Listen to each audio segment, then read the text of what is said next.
विधायक को हम स्वीकार करते हैं। लेकिन पिछले बार 1 लाख वोट लेकर के हम विधायक बने, अब हर बार 1.25 लाख वोट लेकर के हम चुनाव लड़े। झारखंड में एकमात्र ऐसा ग्रामीण क्षेत्र है जहां 1.25 लाख वोट किसी एक विधायक को दिया हो, उसके बाद भी पराजय हासिल। जिसका कारण ये था कि पूरा का पूरा वोट जो है पोलराइज हो गया। चूँकि यूपी के बगल में हमारा क्षेत्र है, वहाँ बीएसपी भी, वहाँ सपा भी, सारे लोग एक्टिव पार्टी है, लेकिन रात में बीएसपी और सपा सब वाइंड अप हो गए और सब एक प्रत्याशी के साथ जाकर जो 25,000 30,000 वोट के क्षमता रखने वाले लोग थे, वो भी मिथिलेश ठाकुर के पैसा के आगे हथियार डालने का काम किए। तो अभिमन्यु की तरह हम लोगों को घेर करके मारा गया है। हम लोग मरे नहीं हैं, हम लोग टूटे नहीं हैं, और हम लोग आज भी मानने के लिए तैयार नहीं है कि चुनाव हम लोग इतना तांडव किया है।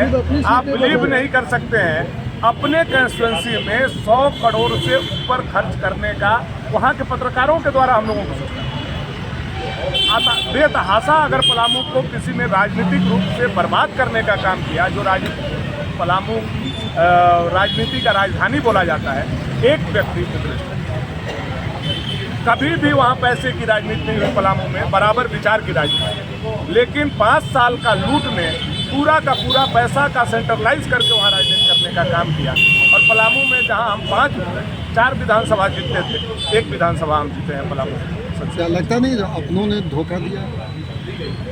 नहीं, देखिए, मैं ऐसा मानने के लिए तैयार नहीं, इसलिए पर आप आरोप लगा रहे थे। मैं इसलिए इस बात को बोल रहा हूँ। अगर मेरा वोट घटा हुआ होता तो मैं किसी भी बात को बोल सकता था। जब 1 लाख वोट से 1.25 लाख वोट तक आप पहुँचते हैं और उसके बाद आप हारते हैं, तो ये हार मानने के लिए मैं तैयार नहीं हूँ। रहा बात अंदर में कहाँ क्या हुआ, कमी हुआ, बेसी हुआ, उसको हम लोगों ने पीएल संतोष जी को बताया है। और संगठन के अंदर रह करके अगर किसी लोगों ने कुछ किया है, संगठन उसको समझेगा। देखें, विश्वास करता है, अगर आप पूरे इस चुनाव के वोट प्रतिशत को देखें या पूरे जो आदिवासी सीटों पर अगर हम वोटिंग पैटर्न को भी देखें, तो लोगों ने ऐसा नहीं है कि भारतीय जनता पार्टी को सिरे से नकार दिया है। कई ऐसे जगह है जहां पर लोगों ने सिर माथे पर भारतीय जनता पार्टी को बैठाया है, उसे सम्मान दिया है, और भारतीय जनता पार्टी ने भी खुले मन से आदिवासियों के लिए काम किया है।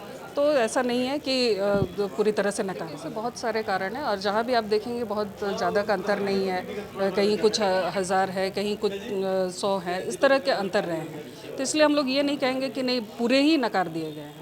तो जीत होती रहती है, लेकिन हाँ, हम लोग पूरी ईमानदारी से हम लोगों ने लड़ा, उनके तरह छल कपट करके हम लोग नहीं लड़े। आप अपने आप को करेक्ट कर लीजिए, आदिवासी बिल्कुल भारतीय जनता पार्टी को नकार रहे, ऐसी बात नहीं है। भारतीय जनता पार्टी को लोग एक्सेप्ट कर रहे हैं, और इसलिए मैंने इससे पहले आपके सवाल में मैंने कहा है कि बहुत ज़्यादा का कहीं ऐसा अंतर नहीं है, कहीं कुछ 1000 का है, 2000 का है, इस तरह के अंतर रहे हैं। तो इसलिए ये मत कहिए, ये आपका प्रश्न ही गलत है, ये आपका पूछना ही गलत है कि आदिवासियों ने भारतीय जनता पार्टी को नकारा। बिल्कुल नहीं नकारा है। अगर आदिवासी नकार देते तो उड़ीसा में आज भारतीय जनता पार्टी की सरकार नहीं होती। और यहाँ पर भी जिस तरह से जो वोटिंग परसेंटेज बढ़े हैं, अगर आप पूरे विस्तार से आप देखिएगा, वोटिंग परसेंटेज में बढ़ा है। देखिए, हम लोग हो सकता है अपनी बातों को हम लोग जनता के बीच में सही तरीके से नहीं रख पाए, और जिस तरह से जो सरकार ने अपने जो उनके सरकारी तंत्र है, जिस तरह से उसका दुरुपयोग किया, कहीं ना कहीं उसका खामियाजा भारतीय जनता पार्टी को इस चुनाव में। आगे क्या रणनीति रहेगी मैडम? आगे की रणनीति यही है कि जनता के बीच में रहना है, जनता के लिए काम करना है। देखिए, हम लोग विपक्ष में है, और विपक्ष में होने के नाते जहाँ कहीं भी सरकार जनता के लिए कार्य नहीं करेगी या उसका डायरेक्शन झारखंड के लोगों के विपरीत रहेगा, हम लोग वहाँ पर लड़ेंगे। चाहे वो सड़क हो, चाहे जनता के बीच में जाकर के हम लोग लड़ेंगे।